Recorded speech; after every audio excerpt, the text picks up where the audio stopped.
One of the things that I think is really interesting that you talked about before that you think that prison might have given you is the ability to tolerate boredom. And I think that's really interesting as well, isn't it? Because an endurance athlete needs to know how to do that really, really well, because the amount of training that goes into what they try and hope to accomplish and achieve requires you to really understand how to deal with boredom and repetition. Is that something that you really recognize as something that you've almost subconsciously been able to train yourself to do before you even found that you had the physical ability? You realized you actually mentally were right for this? Yeah, obviously, I wouldn't promote prison as a training tool No, for endurance obviously athletes. not.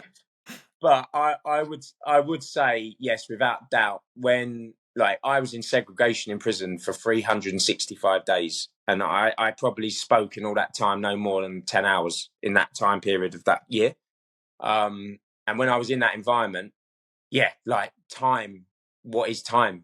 It becomes not. It's never ending. It's just like you drift from one day into the next. And someone once said to me in prison that when you're in there, you don't live, you just exist, and it's just like one long day. And yeah, like I massively, even to today, when I recently I did some ultra marathons, and one of them was 116k, and you're running for 12, 13, 14 hours, and people say like, what do you think about? But genuinely, it doesn't feel that long to me. Like it really doesn't. Like I sat on a rowing machine for 2 days and rode solidly. Like my concept of time has completely been warped. And also I genuinely believe in life. Every experience that happens to you, you can turn it into a learning and a positive. And I always say this about the journey I went through in prison. Like I deeply regret my behavior before I went to prison, but I do not regret the 10 years I spent in there because I learned so much about myself, and I harness that situation to today. So when things, again, they don't always go to plan. Sometimes you do stuff in life and it's hard and it's challenging, but prisons give me a great perspective on life and the fact of how fortunate I am to be alive and be free.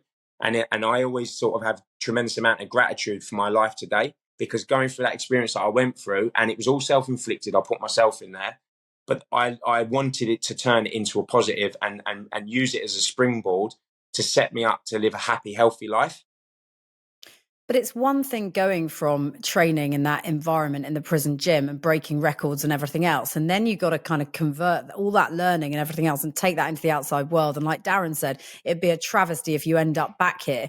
How did you make that switch? And where did the hatred go? Because the hatred was fueling and driving what you were doing. How did you switch that bit off, but keep that competitive instinct?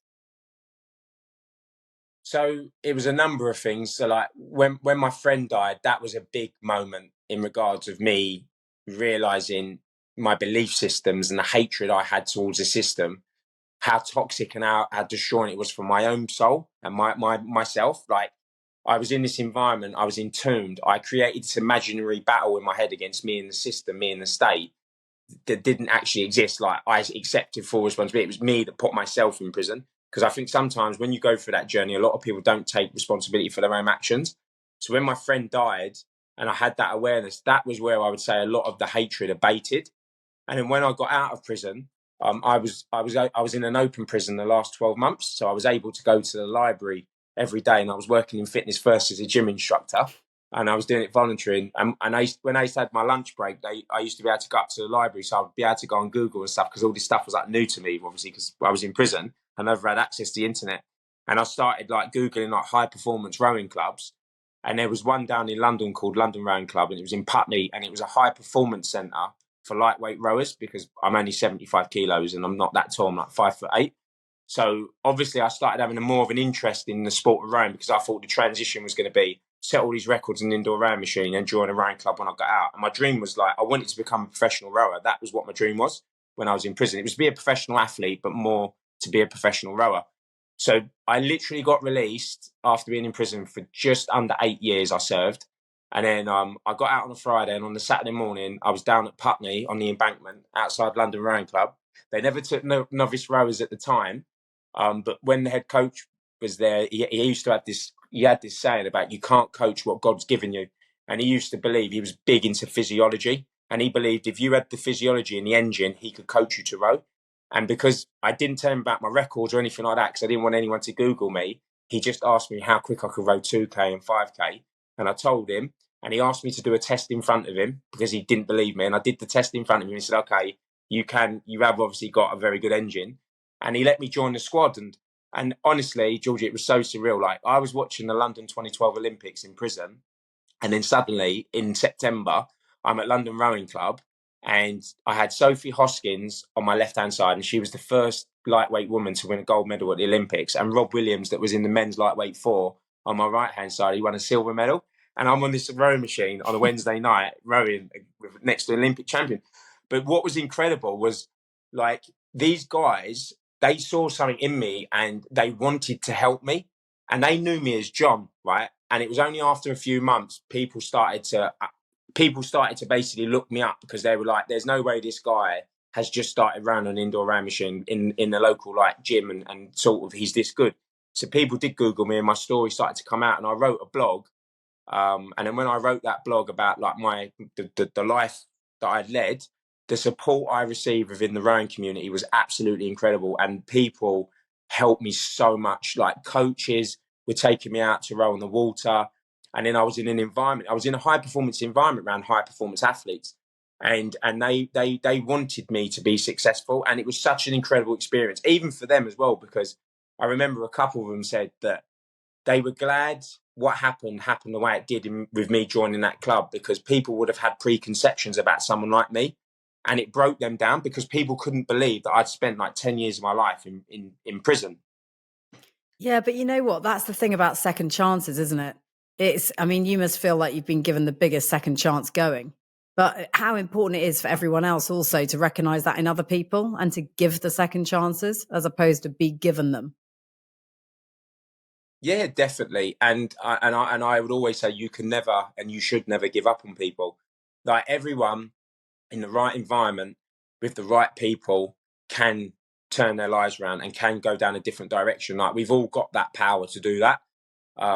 Sometimes some people are just not ready for it, but it doesn't mean you should give up on them. You should just be persistent. Like, I've done programs and projects before with young people that's been very, very challenging, and you do need the patience of a saint.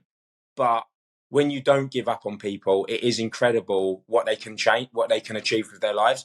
Like, I would always remember when I was in that high security unit back in 2007, someone from the Home Office come into the prison, because we were classed as high profile prisoners because there was terrorists on there. They had to come and do a check like every month. They would come onto the unit and just sit down with you and talk to you.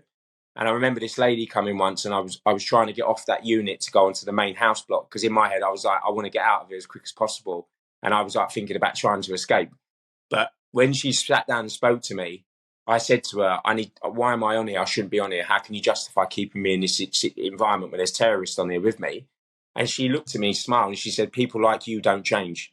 She said, we're not stupid. We know the first opportunity you will get to run for that wall, you'll take it. At that moment, she was right. But in regards to the change element, she was wrong. And people can change. And I have seen change in other people. And I've seen Darren change the lives of countless other people. I know I keep saying it, but he's such a beautiful, amazing human being.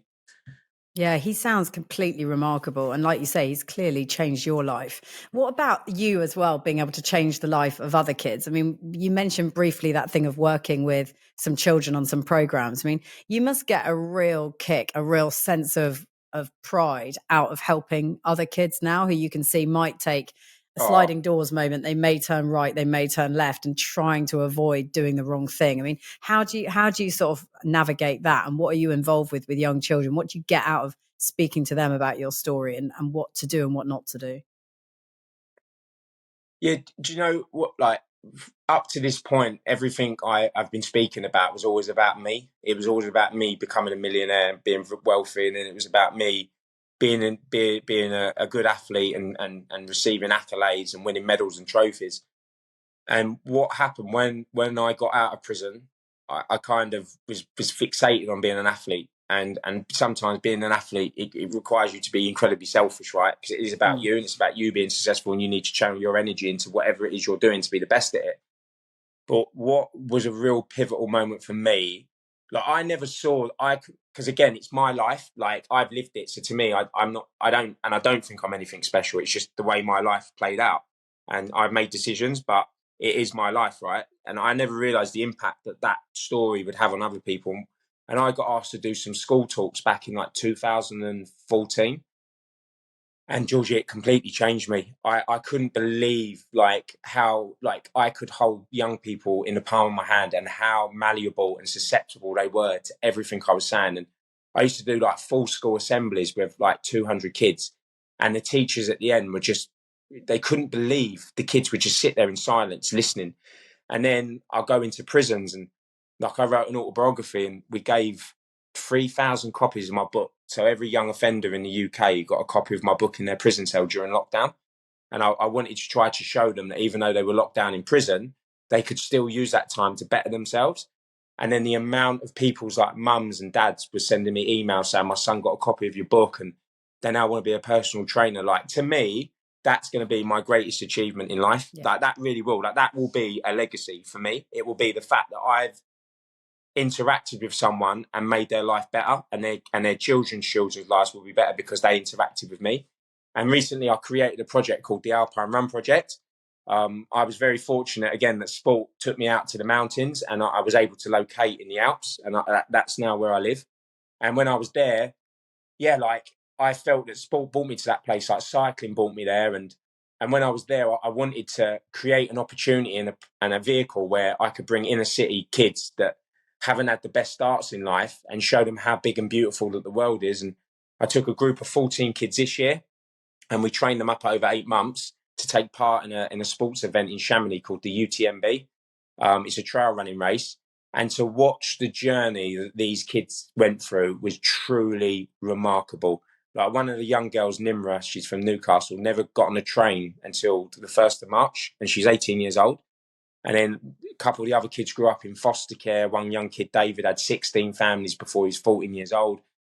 It was just amazing to give these kids an opportunity to see how big and beautiful the world is. And now at the end of it, the fact that they want to inspire other people from their communities to dream bigger, and also for themselves, like they now know how big and beautiful the world is. And we've unlocked a lot of opportunities for them. And now suddenly they want to be engineers. They want to be athletes, a couple of them, and a couple of them want to be vets. And it's just made them think bigger outside of their postcode. And I would definitely put that up there as one of my biggest achievements. Yeah, you absolutely should. I mean, we've got a charity as well, my husband and I, that we're involved with. And we're trying again to harness the power of sport and to sell that to young people so that they feel like there's opportunity, that, you know, and it's not just about being an athlete, it's about being an engineer or being part of that team in many different forms and however many different ways that comes. Designers, engineers, boat builders, all sorts of different ways that you can make that happen. And you don't, you know, until you actually see that and you manifestly see it in a kid, just like take one person. We had a little kid who came to work through our STEM crew program, and he never saw his siblings except for in that program because they were all in separate foster homes. And you think that one opportunity galvanized them as a family and brought them back together again just in that moment. It's tragic and it's heartbreaking, but it's also heartwarming because you can see the good it's doing, can't you? No, definitely. Again, I do genuinely believe when you have that sense of purpose in your life like that, and you see how you can light people up, young people in particular, and give them those opportunities that genuinely changes the trajectory of their lives, you realize what life is about.